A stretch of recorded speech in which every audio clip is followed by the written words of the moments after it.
My own background was in data science. Okay. Yeah. A lot of people are using Python now. Okay. It was R. Yeah. The OG. The OG. It was R that we learned with then and everything. But then we sort of like still morphed into Python. Problem solving is an art. Oh, yeah. It's an art, really. You don't have to be the one to have the answer to the problem. But then problem solving is like the kind of thinking that gets you to solving the problem. Oh, yes. And you cannot be a team lead or leading a team without knowing how to solve problems. It goes beyond even your technical skill.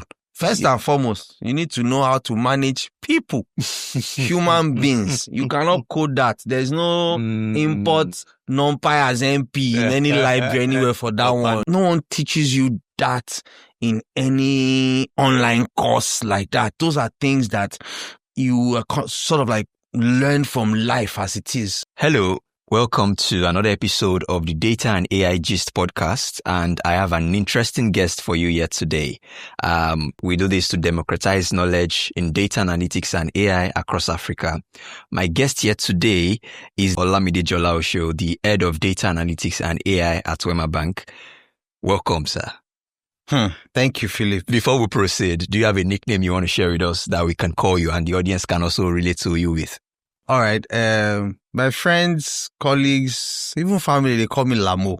Awesome. Yes, and that is Lamo for you. Lamo Ferragamo. There's a full form to it.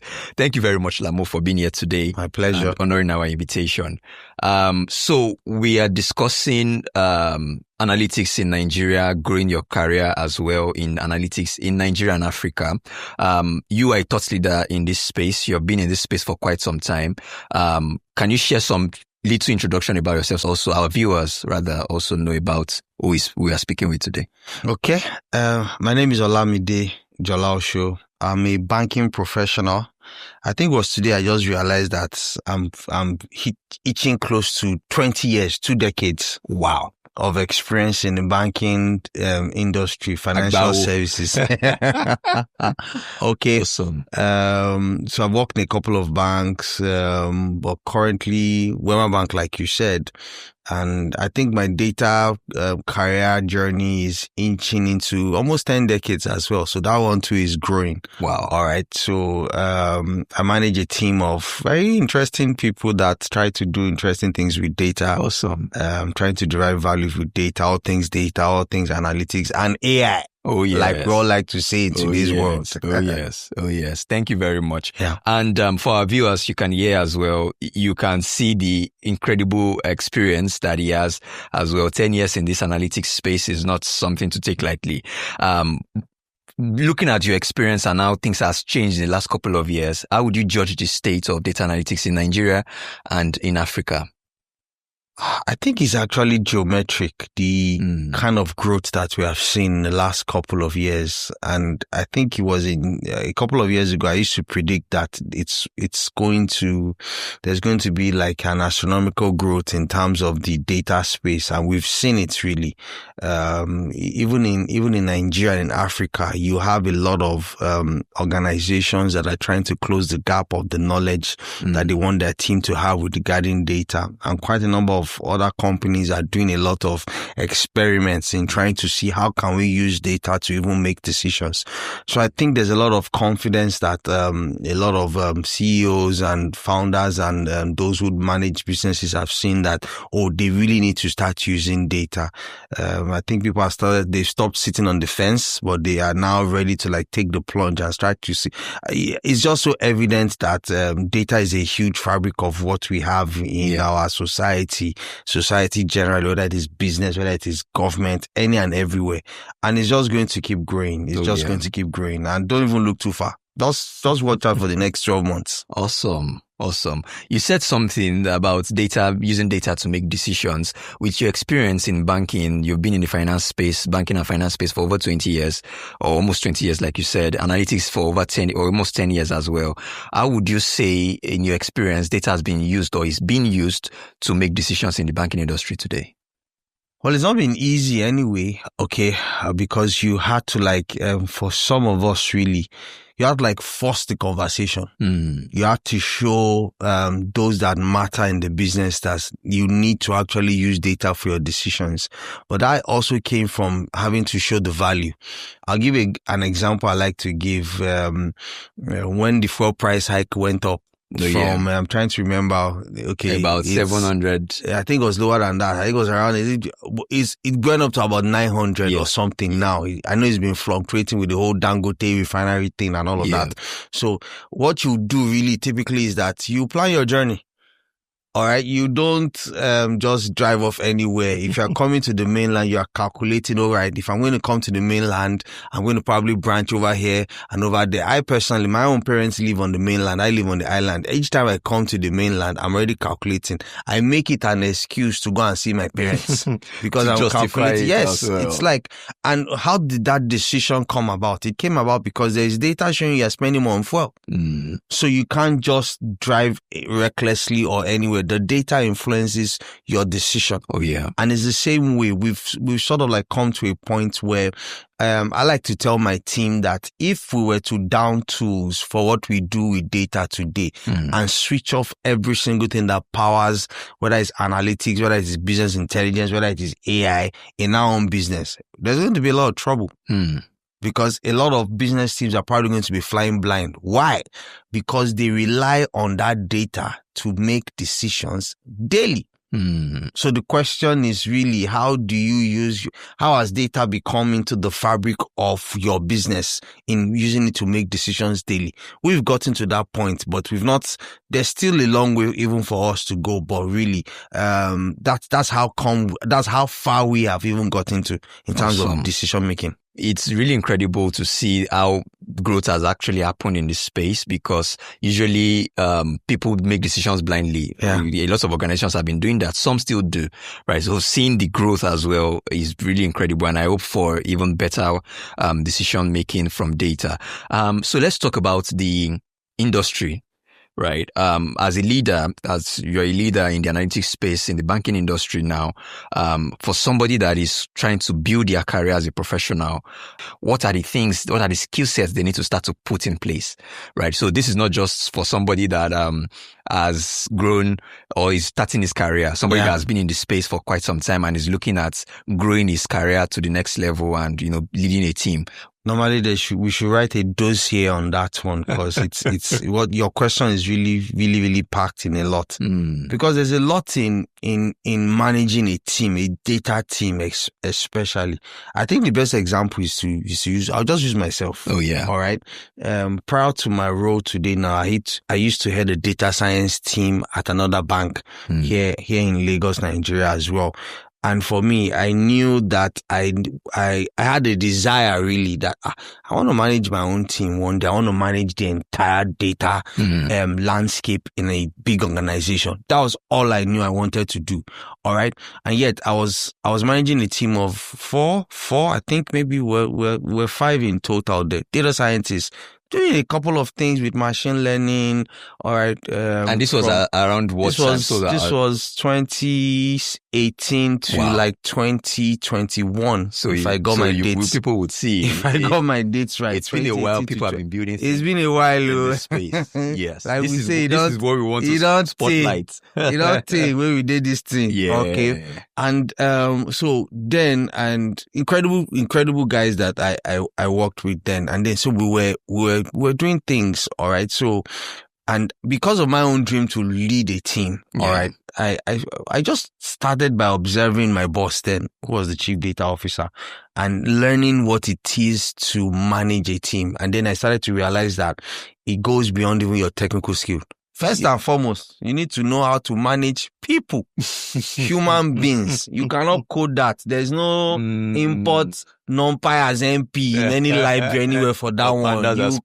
You can't. That's not it. You're going to manage people with different sensitivities, different nuances, different characters. There are some you can't shout at. There are some you probably need to be firm at. No one teaches you that in any online course like that. Those are things that you are sort of learn from life as it is. And for me, that was like the stage to prepare, really.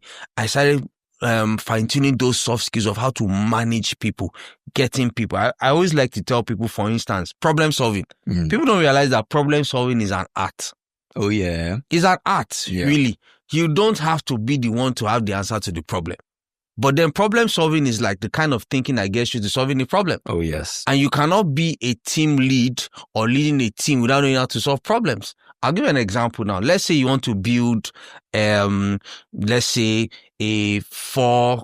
something this high. All right. Let's say you want to be a structure this high. Okay. And then let's say you don't have the materials, or you have the materials and you have something that is stopping you from stacking the next thing up. Yeah. Meaning you are faced with a lot of roadblocks to building it. Yeah. And then you don't even have the expertise to connect it together. I don't expect you as a leader to be the one to build it, but the thinking of how to get it done. Yeah. It's on you. First and foremost, all right, this is where we are.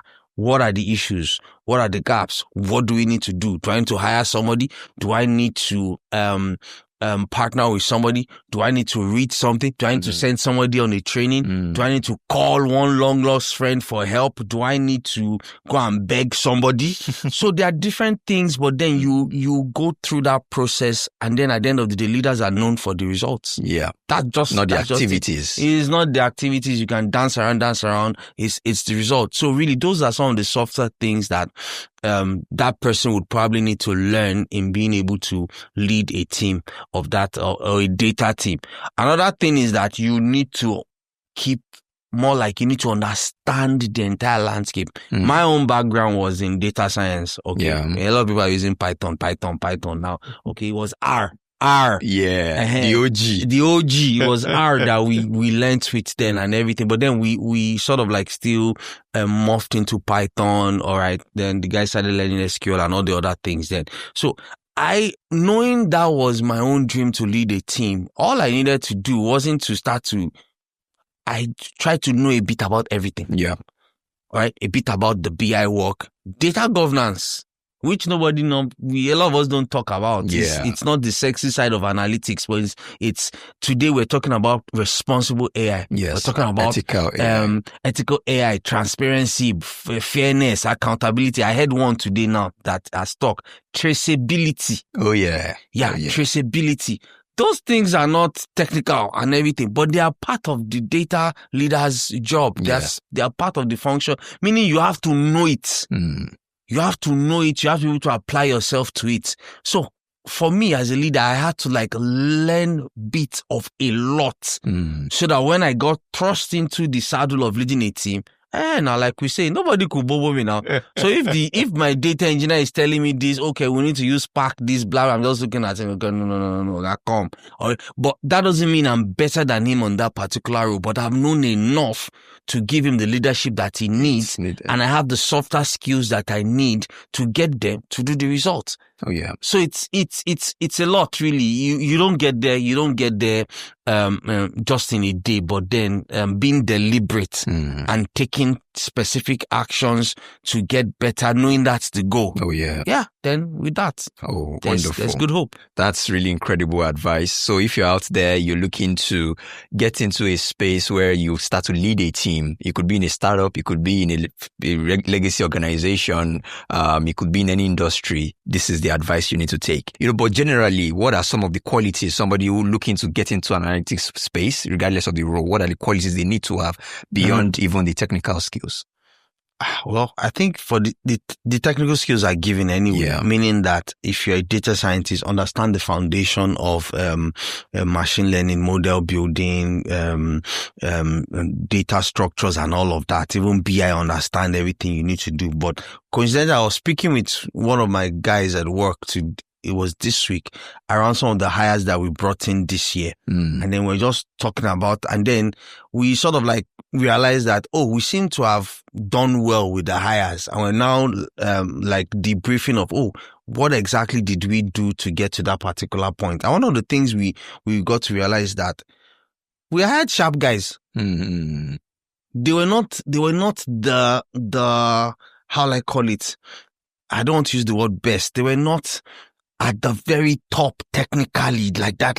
Yeah, they had the foundation, but clearly they are not like the OGs that can create magic out of it, all right? But then they had fantastic attitude and they were sharp. Meaning that I don't know how to even unpack sharp anyway, because you just have to. Oh yeah. I mean, it's more like I don't want to use get sense. That might seem a bit derogatory, but it's more that I once heard that if you've gone to university in Nigeria, oh yeah, you've graduated and you even came out with at least a 2-2. There's something there. There's something there. So really, you just have to be sharp, meaning you have to be aware, you have to be ready to grab opportunities, you have to be, I don't use intelligent, I think you have to be closer to brilliant, meaning you have to more like be very, very aware about what is going on and have that innate ability to absorb knowledge, to respond, to think critically.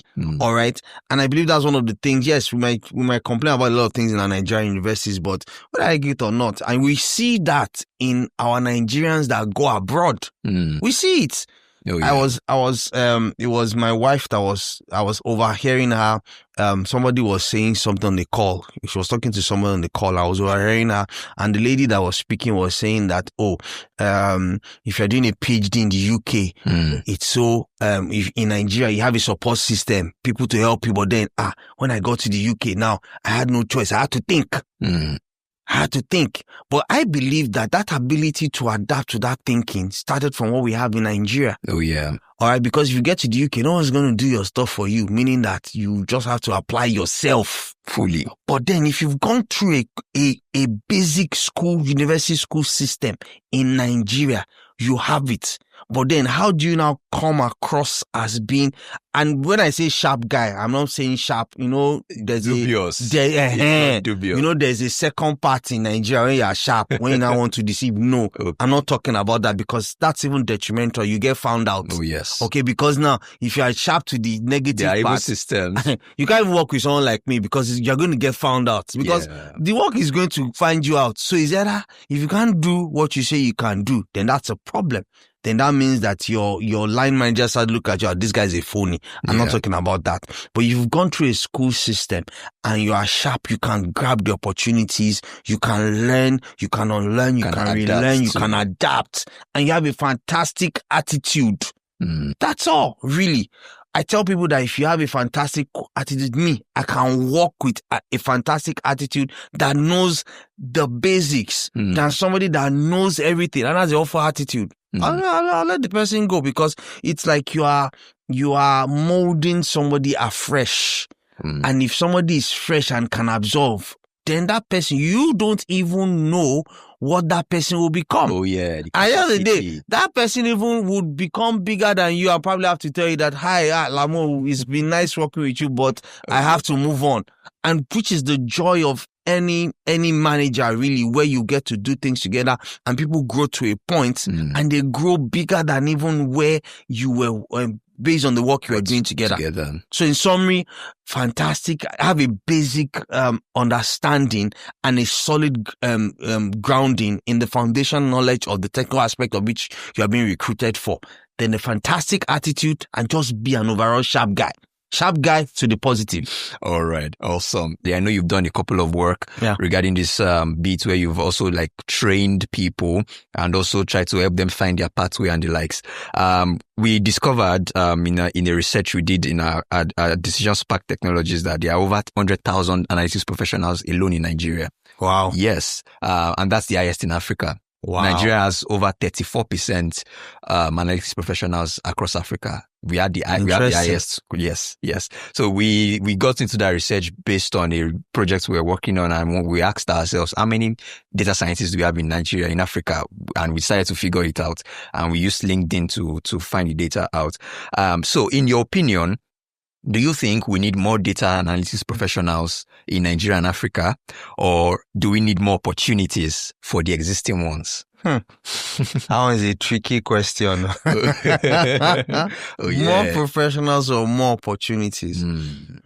Okay, so one of the things I tell my students is you don't because my course is titled Finding Your Data Analytics Pathway, a guide to landing your first job. And I quoted that title of the course for a reason. Landing your first job doesn't have to be getting a new job. That's what I've seen. A lot of people want to, and I'm still going to answer your question. No problem. Because if we have 100,000 analytics professionals in Nigeria, I know how many people enter my DMs every day and send me the CV and then from internship to NYSC. And there's so much that my team is we are just a little shy over 20. There's a limit, 20 to 100,000, meaning I don't have the opportunities. If I was, let's say there was an Amazon of Nigeria now that had let's say 500,000 employees and I could hire 20,000. Well, why not? But I don't. Okay. There's a limit to the number of hires I can have. So, but then if you're looking for your first job, you don't really have to go looking for a new job. I always tell my students, there is an analytics job right where you currently work. Whether you're not even working, but a lot of people don't realize it. Oh, yeah. Because it's really going to start from what are the things that you can do with data from where you are. And I'll give examples. Have you volunteered in your church? Where is your church's data, your mosque's data, your community's data? Have you picked that data? Have you put it in tools like Excel, Power BI, build dashboards for them, show them insights, let your pastor make decisions from it? If you're in a local government office somewhere, where is the data? If the data is not even collected, do you need to put something in place, a framework to make sure they collect the right data there? Yeah. Analyze it, do reports, send it to the chairman of the local government, even if he's not asking. Point to him to the inside. These are the recommendations. Before you know it, they will probably create a portfolio and tell you head of analytics, Kini Konkin. They'll just give you a job and that's it. But that means the professionals can create the opportunities. That it's a balance. Should there be more opportunities? Yes. And I think that is leveling up a bit. Okay. I used to even not speak to CEOs. I used to just speak to CEOs that I'm not seeing. Yeah. And tell CEOs that CEOs would probably need to do more in terms of embracing analytics. And that's happening. A lot of CEOs are starting their data journeys and training their staff, hiring data scientists, data analysts, even putting proper structure to their data game. So that is happening and that will continue to scale. But the professionals, the 100,000 that are listening to me and hearing me now, there is an opportunity you can create. And when you create that, you force the CEOs to see the opportunity and make that room for you. Oh, yeah. So both of them have to happen together. So the data analyst can't wait and say, no, I don't have a job or I'm still waiting, I've sent. Come on. There is data all around you. Volunteer somewhere. Use that, put that skill to use. And even I also tell some of my students that you might be working, let's say somebody's working in supply chain. Oh, yeah. Supply chain is not analytics, right? And you want to pivot into analytics. Your analytics job is right there in supply chain. Learn what you have learned, get the supply chain data, do some analysis, send it out. Oh, yeah. Send the insights out, send it to your MD, send it to your marketing officer. Even if they don't listen, keep sending. Oh, yeah. And keep sharing. Before you know it, they start to see you differently. Yeah. They start to see this person, this one is supply chain, this is our data guy. They might not have a data plan in that organization, but you force that conversation. Yeah. And before you know it, your role changes. That means what? You found your first job in that job. Yeah. So it has to be a balance for the two. Okay. All right. There needs to be more opportunities, but the data scientists themselves or the data professionals themselves need to put themselves out there and force those opportunities to come their way. Awesome. And I think same applies for students as well. Yeah. Where, they are students, they're in school, they're in departments. They can actually also gather data from their schools. Oh, yes. Their departments, from their colleagues, analyze and start to build a portfolio. Oh, yes. Well. Let me even add to that. We had a very, very bright young mind early this year. All right. He hadn't worked anywhere before. It was someone sent me a CV. I looked at this and said, this CV looks interesting. That was what the person that sent to me, a senior colleague sent to me. Without no pressure, just, this CV looks interesting. Take a look. I looked at the CV. It did look interesting. All right, let's call the guy for an interview. The guy was it hadn't worked. I think it wasn't he had done his service, and everything, but it hadn't worked at all. But he had applied himself already. He had a portfolio. He had done things in the space of where he was, meaning that he was prepared. And when the opportunity came and we saw it, they will tell you that, is it opportunity means preparation or something? Yeah. Preparation means opportunity. Opportunity means preparation. So it was like a no-brainer, and we hired him. But then I know someone might be saying that, is it because maybe I have been trying to get hired? If he hadn't started what he was doing, he probably wouldn't have gotten the job from us. Actually. But because he had already started something right where he was before he got the inroad to be invited for the interview. Yeah, and that was just it. Awesome. Thank you very much. That's really loaded. And this episode is super loaded. And you can hear from Lamo himself. You have to find the opportunities because they are there. You just need to tap into it. Right. So you mentioned that you train a couple of people and you've contributed to this space as well with talent. I understand that you do that through something called Data Mind Mindset. Can you tell us about that briefly? Okay. So the Data Mind Mindset, it's not an initiative anymore, really. It's a full-fledged company now. Yeah. All right. And what we do at Data Mindset really revolves around from, everything that helps you to think and be able to apply data. All right. The primary thrust was to help professionals across mostly in the African space, really. Okay, because I'm still really intrigued by that 100,000. I think it hasn't left me really. Okay, there are a lot of people that need to find their pathway in data analytics. And the way it really started was very, very. It wasn't really like a plan. From those early days, people would just ask me, "Oh, hi Olamide, how can I start a career in data?" Yeah, and these were people across. Careers. Yes, different careers. Those who had no interest in data at all. In fact, just 2 days ago, a very, very close friend, all right, he was a groomsman at my wedding, to show you how close. Yes, was a groomsman at my wedding. His wife works at an oil company, and she got a secondment to the US. So, my friend and the 2 kids relocated, and it's a good opportunity. Yeah. So my friend he had a thriving business here, but then he went to support the family, and he called me a couple of days ago and said, I'll have time on my hands. What can I do? I'm thinking of this. And I immediately I just said, I have the answer for you. That is this. Yeah. So that was how it started. People would ask me that, how do I start a career? And then sort of like everything sort of culminated to what the Data Mind Mindset does today in terms of providing career counseling, coaching, and guidance to professionals, whether you're starting, pivoting, or you're trying to even excel in your data career. Okay. And then it's also we do a lot of training as well. So it's more the initial trust is on the soft skills, but then we also do a bit of technical training as well, whether you want to learn the tools in itself. Okay. But then I believe that because a lot of people do learn the tools. Yeah. In fact, when people want to start data, they rush into the tools. Usually. And they'll go and do Python, go to SQL, do MySQL, NoSQL, and they come back and they are more confused than when they start. But what we do at the Data Mind Mindset is before you start, we help you be clear on where to fit yourself into.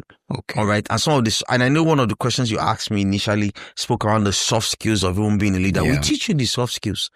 Okay. And then we help you find that particular pathway. And then we do a lot of training. And then there are a couple of things we do even for organizations as well and companies that need the kind of consulting and everything. So that's what the Data Mind Mindset is. And apart from that, we are also heavy on, webinars, podcasts, media. There's a huge LinkedIn newsletter that we've been doing for quite a number of years to just put the word out there and help people to understand more things about this data space. Awesome. Okay, because people need to understand. Oh, yeah. And not mix things together. All right. Thank you very much. And there you have it. You've heard from Lamo himself. If you're looking to get into the data space, you already know where to go. So it's time to blow your trumpet. we do something with all our guests so that people also can learn from people that have worked ahead of us, or what is the most impressive thing that you've achieved early on in your career that has taken you through the journey you've gone through to the point where you are now?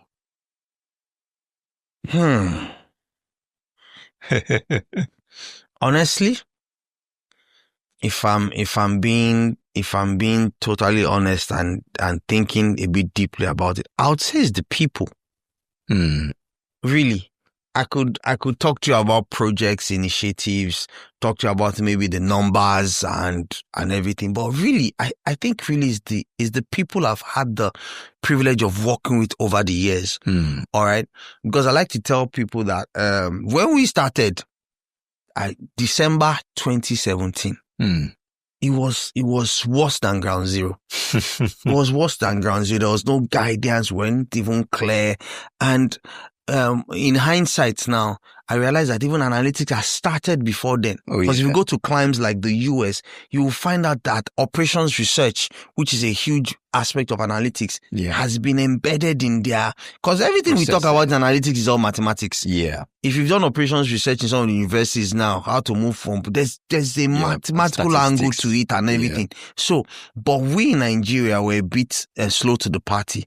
And if I look at a lot of the guys that we started with then and the people that I've had the privilege of working with, I say it's the people. Because if you give me a board and a marker now, I can write nothing less than 20 names of people that I've had the privilege of interacting, working with, have influencing one way or the other, who are doing great things globally. Wow. So for me, really, that's the joy about it. Maybe because me, I'm a people person and everything. So for me, that's still the greatest thing, really, where you get to see somebody start from the ground zero, learn it, become vast in it, and grow big to do more things out there. For me, that's the biggest thing. That's the biggest thing I've worked with. Even there was someone before the data mine mindset even became a thing. Oh yeah. I remember then when people would ask me, I used to use Zoom then. It wasn't even I had an auntie in church that it was a paid Zoom. I would borrow stuff. I just talked to people generally, and there wasn't even any financial anything. I remember one of the guys I coached then, he was doing an MSc in analytics in the US. I had known him from school and everything. And I poured it. I was just being myself. All of a sudden, for the guy to just reach out to me last year, hi, Lila, I should have told you this, blah, blah, blah, blah, blah. He works in BlackRock. I didn't even know what BlackRock was at that time. I didn't know that BlackRock was a big deal. Yeah. But then I realized, okay, all right. Awesome. So, but, and at the time of working with him, it wasn't, but it's the joy there is that a lot of the things that I've said, he was able to apply it, and then he's doing, because his MSc was finance analytics. It was related to finance somehow, which is why I realized why he went into that finance. But then clearly he's on a very, very interesting track. So for me, those are these, and this was outside of the regular work. Like I said, if you give me a board, I'll probably just write names, tell you where they started from, tell you where they are now. For me, that's really the greatest thing. And trust me, I'm not even done yet. Oh yeah. Awesome. We love that. For the ecosystem, we love that. Thank you very much, Lamo, for joining us on this episode. You've heard, like I shared earlier, please listen to this again as best as you can, as many times as you can, to pick out all the gems that Lamo has shared with us all. Huge thanks to him for joining our episode today and for the invaluable insights that you have shared. Thank you also to the listeners and the people watching as well. Thank you very much. Please subscribe, comment. If you'd like to see anybody that is in your space and you think they can contribute to this episode, you want to hear from them and their leaders in this space, let us know. Type their names in the comment sections and we would pick that up. Thank you very much. And until next time, keep questioning and keep being curious. And thank you for listening. Bye for now.